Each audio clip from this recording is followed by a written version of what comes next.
अस्सलाम वालेकुम। Calculus second chapter हमारा चल रहा है और उसकी डिफरेंशिएशन तकरीबन कंप्लीट हो गई है। नेक्स्ट इसका टॉपिक है इंटीग्रेशन। इंटीग्रेशन में से हमारे पास एक पार्ट आता है क्वेश्चन में। पेपर जब आपका आएगा तो पहले सेक्शन में 2 सेक्शन होते हैं और हर सेक्शन में 3 क्वेश्चंस करने होते हैं। डिफरेंशिएशन में से एक क्वेश्चन कंप्लीट आता है, यानी 2 पार्ट्स आते हैं, और इंटीग्रेशन में से एक पार्ट आता है और ये सेकंड सेक्शन में आता है। इसके लिए हमारे पास ये सारे पुराने फार्मूले जो अपने सेकेंड ईयर में पढ़े हुए हैं थोड़े से दोबारा डिस्कस कर देते हैं ताकि रिवीजन हो जाए। जैसे सबसे पहले है कि अगर आपके पास कोई भी ज़ीरो की इंटीग्रेशन करनी है आपने तो कांस्टेंट आएगा। किसी भी कांस्टेंट की इंटीग्रेशन करनी है तो कांस्टेंट बाहर आ जाएगा और डीएक्स की इंटीग्रेशन डी और इंटीग्रेशन कैंसिल हो जाएंगे तो डीएक्स इंटीग्रेशन एक्स आ जाएगी।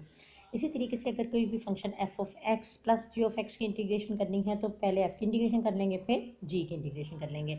पावर रूल इस तरह से लगाते हैं कि पावर में 1 प्लस हो जाता है और फिर ये n+1 डिवाइड होकर आ जाता है, लेकिन यहाँ पर n का -1 के बराबर ना होना ज़रूरी है। अगर n-1 के बराबर हो जाए तो ये नीचे वाला डिनोमिनेटर 0 हो जाएगा, जिसकी वजह से फंक्शन अनडिफाइंड हो जाएगा और वो इंटीग्रेशन पॉसिबल नहीं होगी। उस केस में जब n की वैल्यू -1 के बराबर होती है तो ये केस ऐसा बन जाता है कि नीचे फंक्शन आ जाता है, नीचे कोई भी फंक्शन होता है और ऊपर उसका डेरिवेटिव हो जाता है।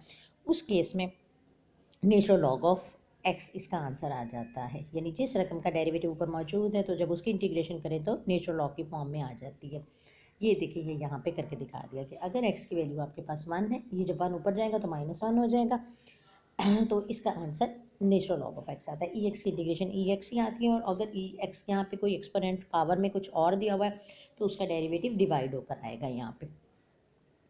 इसी तरह से आपके पास नेक्स्ट रूल्स हैं और इनके मुख्तलिफ नाम बताएं। ट्रिग्नोमेट्रिक फंक्शंस में क्या होता है, साइन की इंटीग्रेशन माइनस कॉस होती है। यानी हमारे पास ये था ना कि कॉस की इंटीग्रेशन, कॉस का डेरिवेटिव माइनस साइन होता है तो साइन की इंटीग्रेशन माइनस एक दूसरे का उल्ट हो जाते हैं। टेंजेंट एक्स की integration natural log of second x आती है। ये होता है ऐसा है कि sine x over cos x हम इसको लिख सकते हैं टेंजेंट एक्स को। तो कॉस का डेरिवेटिव होता है माइनस साइन, तो बाहर भी माइनस लगा देंगे इधर भी, तो ये natural log of cos x बन जाएगा और साथ में बाहर माइनस की इलामत आएगी। जब ये माइनस लॉग कॉस एक्स आएगा तो लॉग में आपको पता है कि ये -1 पावर में चला जाता है, तो ये natural log of cos x का इन्वर्स हो जाएगा। कॉस एक्स का इन्वर्स से मुराद है 1 ओवर कॉस एक्स और 1 over cos x secant x कहलाता है। इस वजह से आपके पास ये जो टेंजेंट एक्स इंटीग्रेशन है ये नेचुरल लॉग ऑफ सीकेंट आती है। सीकेंट की इंटीग्रेशन करें तो सीकेंट प्लस टेंजेंट का लॉग आती है। इसमें करते ये है कि सीकेंट प्लस टेंजेंट से मल्टीप्लाई भी कर देते हैं और डिवाइड भी कर देते हैं, तो आपके पास ऊपर secant square plus secant tangent आ जाता है जो कि सीकेंट प्लस टेंजेंट का डेरिवेटिव होता है, तो ये natural log of secant plus tangent लिखा जा सकता है। इसी तरीके से सीकेंट स्क्वायर का इंटीग्रेशन करें तो टेंजेंट आता है, सीकेंट टेंजेंट की इंटीग्रेशन करें तो सीकेंट आता है।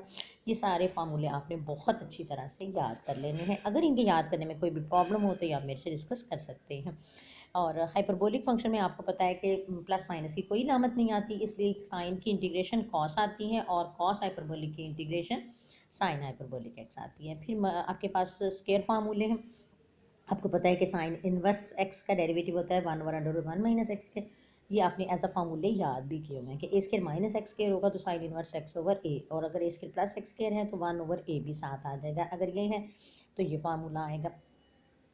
ये यहाँ तक फार्मूले हैं। इस तरह से आपके पास ये देखें, ये अलग फार्मूले हैं, फिर इस तरह से आपके पास ये अलग फार्मूले हैं और ये अलग हैं, यानी ये 3 पार्ट्स में हैं आपके पास, ये और ये।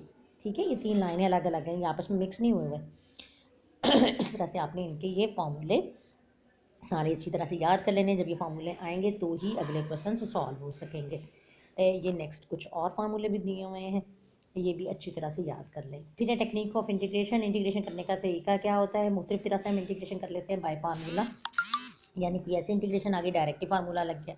बाय लिटिल टेक्निक्स, छोटी छोटी टेक्निक यूज़ करके, यानी सब्स्टिट्यूशन करके कर लिया या कोई फार्मूला लगा के कर लिया या पावर रूल लगा के कर लिया। By special techniques, special techniques कौन सी होती हैं कि जिसमें हम ये करते हैं कि ए स्केयर प्लस एक्स स्केयर है तो एक्स को ए टेंजेंट, एक्स को ए टेंजेंट थीटा पुट कर दिया, ए साइन थीटा पुट कर दिया, सीकेंट थीटा पुट करते कुछ इस तरह से। नंबर 4, जो स्पेशल टेक्निक्स हैं अब आगे उसके पार्ट्स बताए हुए हैं कि स्पेशल टेक्निक्स में क्या क्या चीज़ें आपके पास आती हैं। बाय कंप्लीटिंग स्केयर, यानी जब भी आपके पास कोई पॉलिनोमियल आ जाती है इस तरह से, जैसे एक्स स्केयर -5x + 6, इसकी इंटीग्रेशन करनी है तो हम क्या करते हैं, इसको पहले कंप्लीटिंग स्केयर लगाते हैं और फिर ये x माइनस ए का स्क्वायर हो जाता है और इधर प्लस बी का स्क्वायर या माइनस बी का स्क्वायर या कुछ इस टाइप की ये वैल्यू बन जाती है। फिर हम सब्स्टिट्यूशन करके इसको हल कर लेते हैं।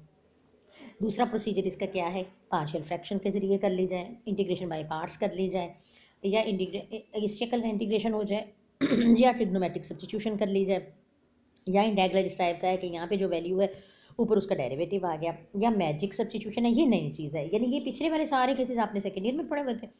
ये अब आपका ऐसा है कि जो आपने अब मैजिक सब्स्टिट्यूशन ये नहीं पढ़ेंगे, ये भी हम फिर डिस्कस कर लेंगे।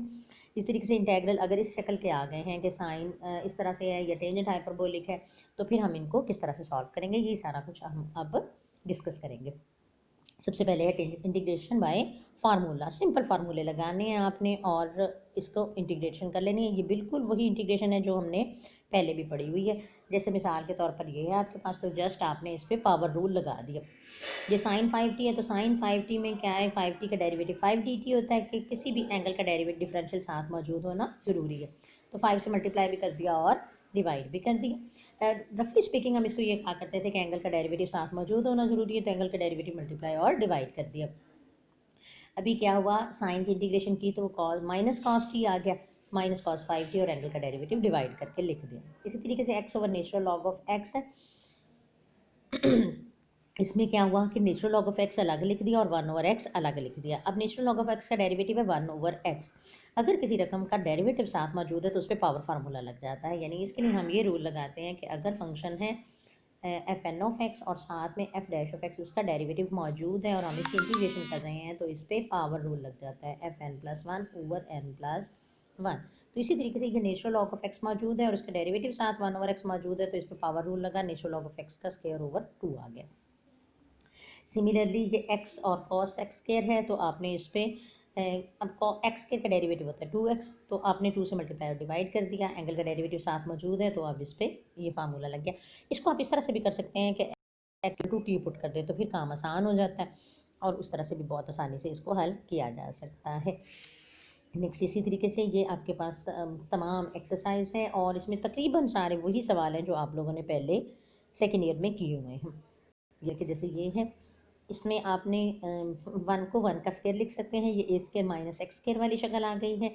और जब भी आपके पास से डी एक्स ओवर ए स्क्वायर माइनस एक्स स्क्वायर होगा तो साइन इनवर्स एक्स का फार्मूला लग जाएगा। ये देखिए, ये उन्होंने करके दिखा दी। जो भी फार्मूला यूज़ करना है वो अपने फार्मूला साथ ज़रूर लिखना है। इसी तरीके से क्वेश्चन 9 और 10 में ये आपने इसका क्यूब था, इसको पहले ओपन कर लें। या दूसरा तरीका ये है कि आप एक्सपोनेंशियल फंक्शन का डेरिवेटिव भी एक्सपोनेंशियल फंक्शन होता है और ये साथ मौजूद है, तो इस पर पावर फार्मूला लग जाएगा। इन तमाम क्वेश्चंस को सॉल्व करने का सबसे आसान तरीका तो ये है कि आप ये इस अंदर वाली वैल्यू को z के या t के इक्वल पुट कर दें और फिर वो dt ऑटोमेटिकली वैसी रकम बनेगी इस तरह से। फिर आपको ये सॉल्व करना ज़्यादा आसान हो जाएगा। वो ज़्यादा बेस्ट वे है कि आप इसको सब्स्टिट्यूशन से हल कर लें। इस तरह से फिर गलती के चांसेस कम होते हैं, वरना ये इन गलतियों के चांसेस रह जाते हैं। ये भी आपका सब्स्टिट्यूशन से किया हुआ है। और